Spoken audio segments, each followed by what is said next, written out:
Hello, my friends. My name is Sensei Alexey Kunin, and this is my life journey.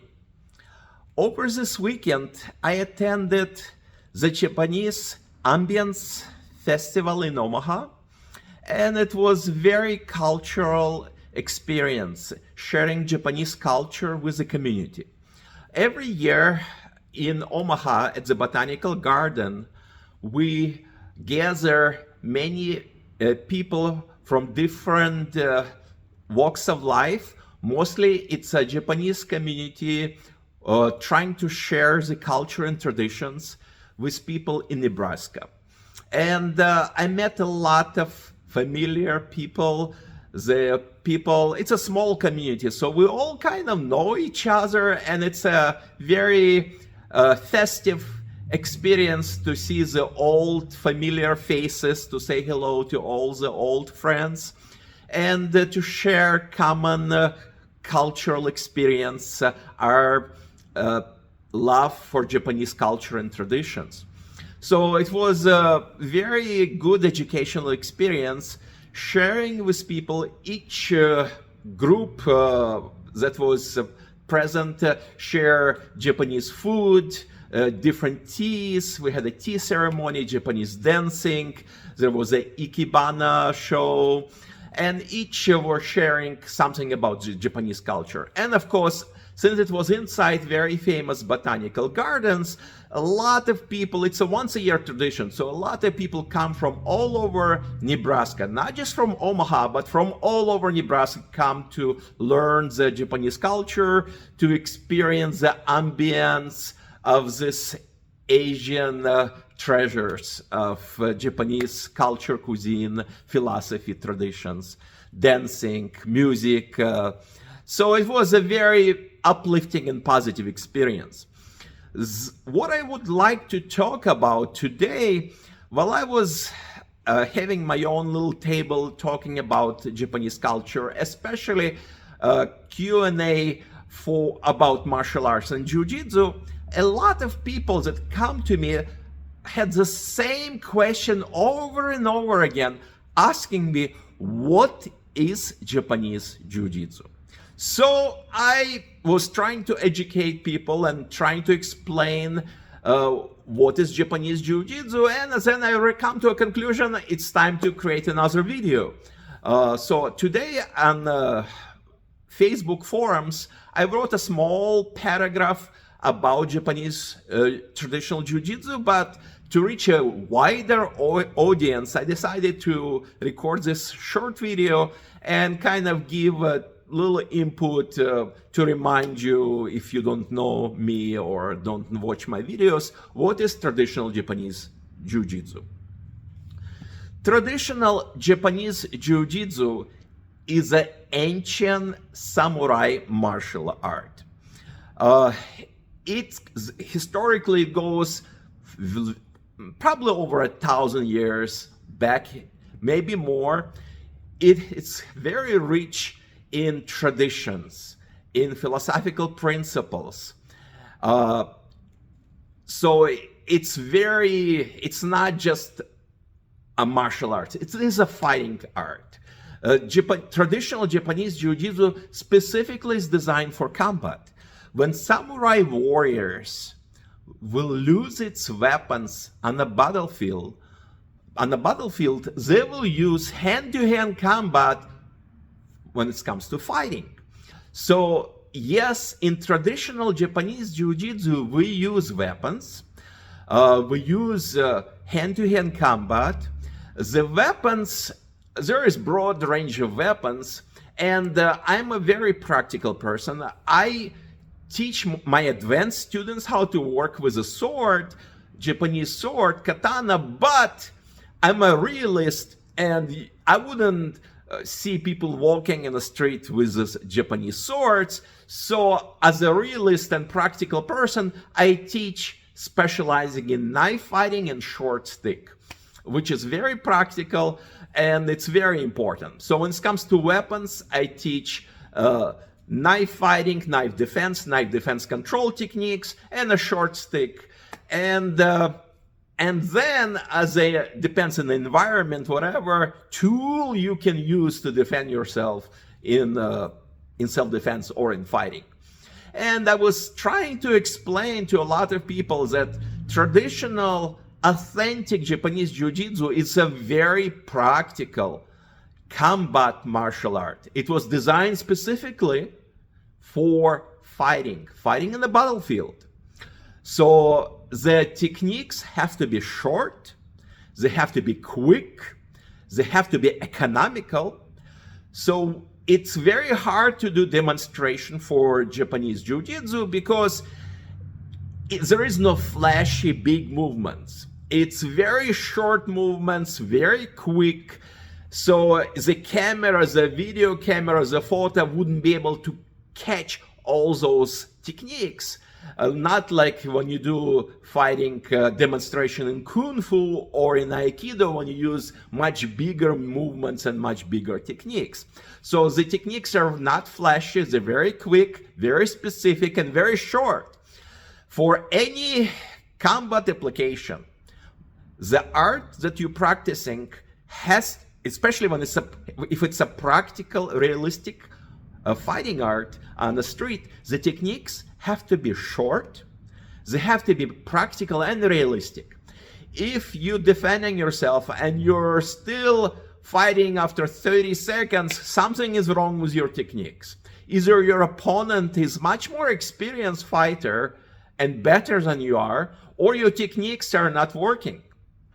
So you have to look at your style and you look at yourself, what you practice, and ask yourself a question. Are techniques are real and realistic? Are they working in the street? Are those techniques specifically designed for very short 1, 2, 3 moves to defend and defeat your opponent? Is they're short and quick and practical, or they're useless and very flashy that don't work? So traditional Japanese Jiu-Jitsu, it is very practical, combat-oriented martial art. And it's specifically designed for the military, for the military and for the police. When I was in the military, I used to teach special forces, combat Jiu-Jitsu, and I used to teach police, specifically Jiu-Jitsu for practical application. And so I know they're working. If they wouldn't work, half of my students would be dead by now. So again, Japanese Jiu-Jitsu, it's not a grappling art. It's not what you see on television. It's not what you see on TikTok, on YouTube. It is not a grappling art. There are some styles of Jiu-Jitsu called Brazilian Jiu-Jitsu, but they only cover a small, very small portion of Jiu-Jitsu, which is only grappling. Real Jiu-Jitsu, authentic Jiu-Jitsu, which is a traditional Japanese Jiu-Jitsu, is not a grappling art. It's a standing and fighting art. So we use a lot of kicks, we do use punches, we use throws, joint locks, chokes, and any weapons that's around us to defend or control our opponent. If we go to the ground, we practice and I teach how to survive on the ground, but we're not focusing fighting in the ground. Ground has many limitations, and a real fighting situation in a real combat, you don't want to go to the ground because you're going to be dead. And I already talked about this in many of my previous videos, so I don't want to repeat it myself. I just want to more focus on traditional Japanese Jiu-Jitsu. So it's a standing and fighting art, and we have many aspects of it, of kicking, throwing, punching, joint locks, chokes, joint locks, ground defense, but designed to fight on the ground so you can get up as quickly as possible and do your standing and fighting so you can fight multiple attackers. Because in the ground, you can only fight one person at a time. And what if the person pulls a knife or a stick or any other weapon, you'll be dead. So traditional Japanese Jiu-Jitsu, authentic Jiu-Jitsu, real Jiu-Jitsu, it's a fighting art designed for combat, practical, realistic situation for military, for police, controlling, disarming your opponents.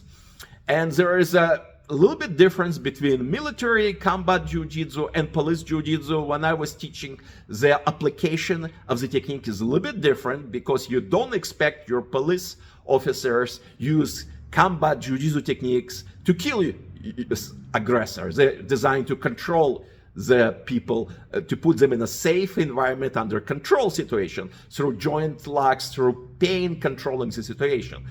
In combat, the applications are very, very different. The philosophical principles is very different. It's designed very quickly to finish a fight.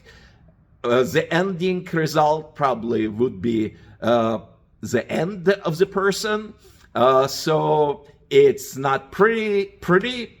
It's very specifically very deadly techniques, very realistic and practical. So yes, traditional Japanese jiu-jitsu is not grappling art. It's not Brazilian jiu-jitsu. It's a parent martial art where many Japanese martial arts come from. And Brazilian jiu-jitsu came from judo, and judo came from specifically from ancient Japanese jiu-jitsu. Judo is a sport application, uses many throws similar to traditional Japanese jiu-jitsu, but changed a little bit because in traditional Japanese jiu-jitsu, we throw the person with the head down. So when he hits the ground, it's all over. In judo, you throw the person. So it's quick, it's designed for competition, but it's not designed to kill somebody on a tatami floor. So you don't throw them with the head down. And the same thing with the chokes and joint locks. There's many restrictions in judo. Same thing, sambo, Russian sambo came from traditional Japanese jiu-jitsu in 1920s and 30s. And it was actually jiu-jitsu in 1930s. The name was jiu-jitsu in Russia. And then it was renamed to sambo for political reasons, sambo, which means self-defense without weapons. So that's what sambo stands for. And there's a combat sambo and sport sambo. Combat sambo is a very, very identical to traditional Japanese jiu-jitsu. Sport sambo is mostly for competitions. Kempo karate came from jiu-jitsu in 1947, I think. It was Japanese kempo, specifically derived from Japanese jiu-jitsu. Aikido came from jiu-jitsu in 1945 as a spiritual art for development, peace and harmony, spreading the love, spreading the harmony, feeling the force, energy, flowing with your opponent in harmony with the universe. But it was not designed for combat, more as a spiritual art and spiritual development. Judo came from jiu-jitsu in 1895.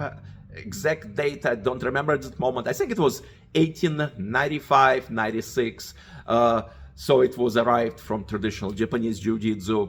Many styles of karate came specifically derived from traditional Japanese jiu-jitsu. And many other arts in Japanese culture specifically came from Japanese jiu-jitsu. So Japanese jiu-jitsu, unfortunately, it's a dying art. Very few people and schools and dojos, and even senseis that's alive today, teach traditional Japanese jiu-jitsu to the public. It was always kept as a practical martial art, so it was not very popular with the public. It was always taught to the military, to the police, especially during World War II.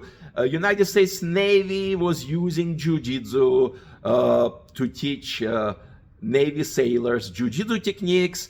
In the Army, US Army, during World War II and after World War II, they were using jiu-jitsu techniques. And I have old videos of techniques, especially US Navy videos when they were training videos, how to apply jiu-jitsu techniques in self-defense, in control techniques, in fighting.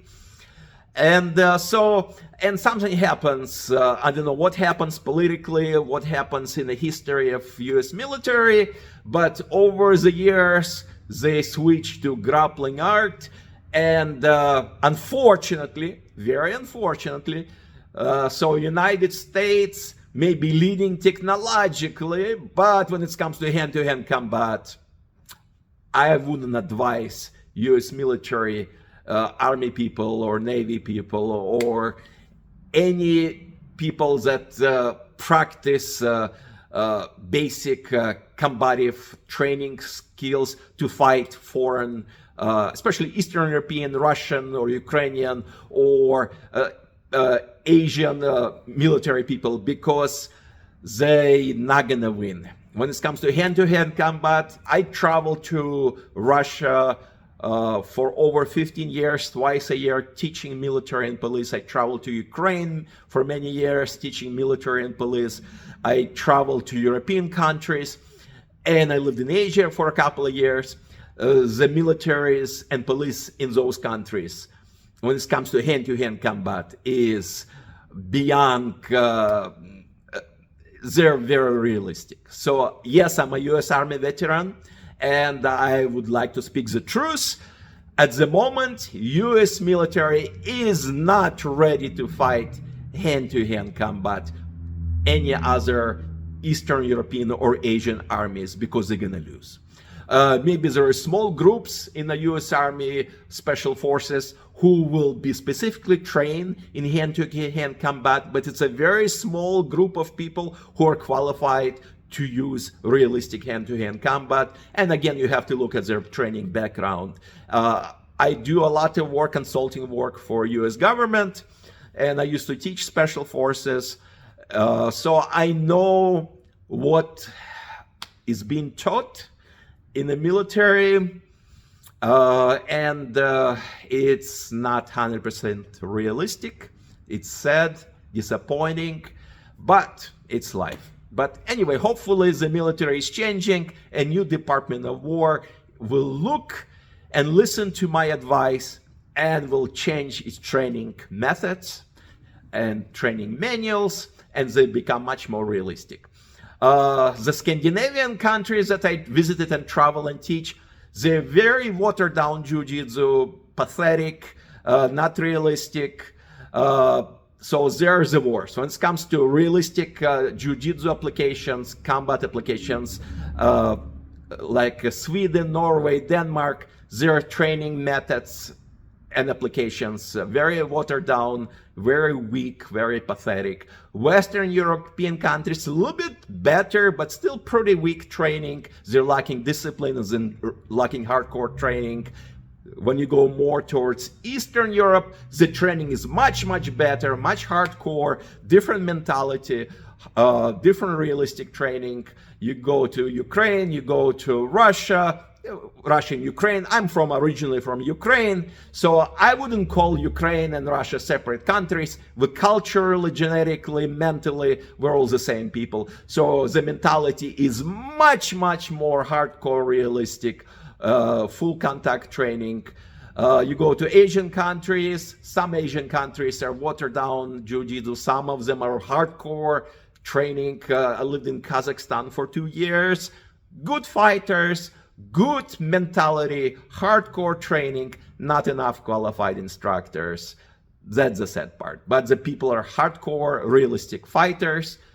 They're just lacking specialists who will specialize and teach them realistic fighting methods. But not all schools. Some schools are great and amazing, but I'm talking about in general.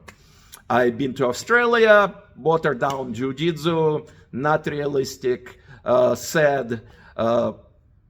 They're stuck in a different part of the mentality. So Caribbean, I don't even want to talk about Caribbean islands because they lack they lack expertise. Their teachers are not trained. They don't have qualified teachers. They don't have enough expertise to teach specifically jiu-jitsu. Because of the climate, they're easygoing, so their styles are very watered down and not practical, not realistic for real combat application.